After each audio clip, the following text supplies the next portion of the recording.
అనకాపల్లి జిల్లా అచ్యుతాపురం సెజ్ మృతుల కుటుంబాలకు ప్రభుత్వం పరిహారం ప్రకటించింది. మృతుల కుటుంబాలకు కోటి చొప్పున పరిహారం ఇచ్చింది. ఈ మేరకు విశాఖ కలెక్టర్ ప్రకటించారు. గాయపడ్డ వారికి తీవ్రతను బట్టి పరిహారం అందిస్తామని తెలిపారు. అనకాపల్లి జిల్లా అచ్యుతాపురంలోని ఫార్మా కంపెనీలో జరిగిన ప్రమాదంపై ఫ్యాక్టరీస్ విభాగం ప్రభుత్వానికి ప్రాథమిక నివేదిక ఇచ్చింది. రియాక్టర్ పేలడం వల్ల కాదని, సాల్వెంట్ లీక్ అవడం వల్లే ప్రమాదం జరిగిందని ఫ్యాక్టరీస్ విభాగం డైరెక్టర్ చంద్రశేఖర్ వర్మ తెలిపారు.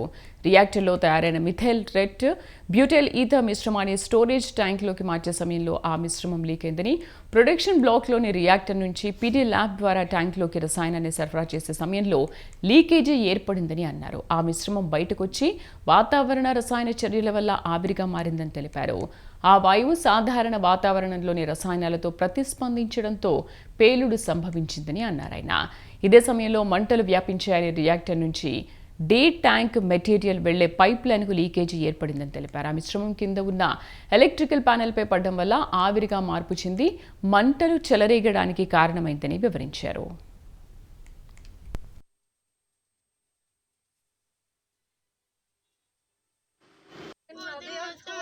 సాయంత్రం స్కూల్ నుంచి వచ్చిన కనిపించలేదు. రోజు మా డాడీ మాకు కావాలి, సాయంత్రం 5 గంటల కల్లా వచ్చేసి ఈ రోజు నిన్నేమో రాలేదు. నిన్న అస్సలు అన్నం కూడా తినలేదు, ఏది తినలేదు. సార్ మమ్మల్ని ఎవరితో 5:30 తీస్తాడు, 6 గంటల కల్లా వచ్చేస్తాడు ఇంటికి. సమాచారం చెప్పలేదు. మా బాబాకి తెలుసు వచ్చి చెప్తున్నారు. కంగారు పడుతూ బెగిరిపోతామని ఇంట్లో మనిషి అలా చెప్తున్నాడు.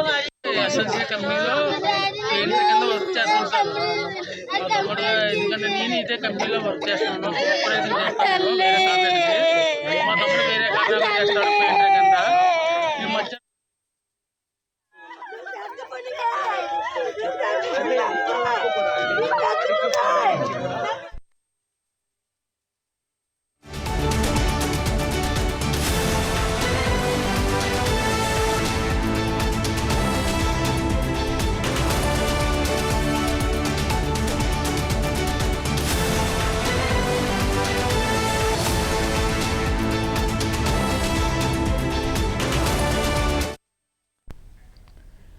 అచ్యుతాపురం సెజ్లోని ఎసెన్షియా పరిశ్రమలో నిన్న జరిగిన భారీ పేలుడు భయానక వాతావరణాన్ని సృష్టించింది. పేలుడు ధాటికి 17 మంది ప్రాణాలు కోల్పోయారు. 35 మందికి పైగా కార్మికులు తీవ్రంగా గాయపడి ఆసుపత్రిలో చికిత్స పొందుతున్నారు. అనకాపల్లి జిల్లా రాంబిల్లి మండలం అచ్యుతాపురం ఫార్మా సెజ్లో రియాక్టర్ పేలిన ఘటన ఒక్కసారిగా ఉలిక్కిపాటుకు గురి చేసింది. ముక్కలుగా మృతదేహాలు, గుర్తుపట్టలేని స్థితిలో కాలిన శరీరాలు, ఎటు చూస్తే అటు శిథిలాలతో ప్రమాద స్థలం బీతావాహనంగా మారింది. కొందరి శరీర భాగాలు తుత్తునిలమయ్యాయి, దూరంగా విసిరేసినట్లుగా పడిపోయాయి. ప్రశాంతంగా ఉన్న కంపెనీలో ఒక్కసారిగా భారీ పేలుడు సంభవించింది.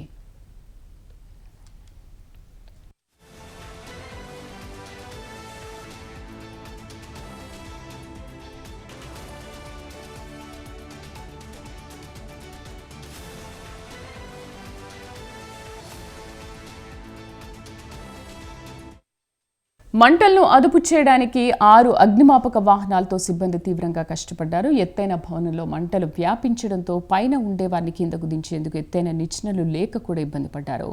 పొడవైన క్రెయిన్లతో అద్దాలను పగలగొట్టి గాయాలతో ఉన్న కార్మికులను అతి కష్టం మీద కిందకు దించారు. ఇక ప్రమాదం జరిగిన స్థలాన్ని Anakapalli collector Vijayakrishnan, SP Deepika Patil, TDP ఎలిమెంట్స్ల నియోజకవర్గ ఇన్ఛార్జి ప్రగాఢ నాగేశ్వరరావు సందర్శించారు.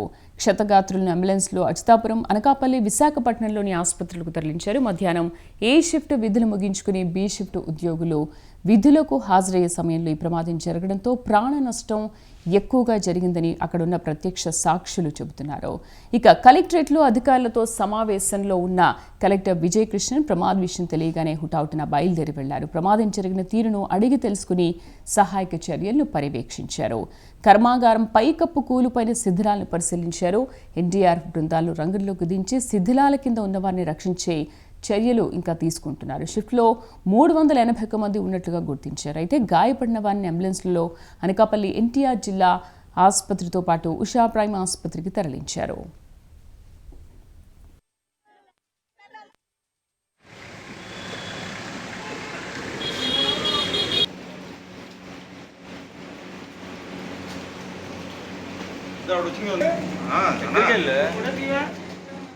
దించలేదు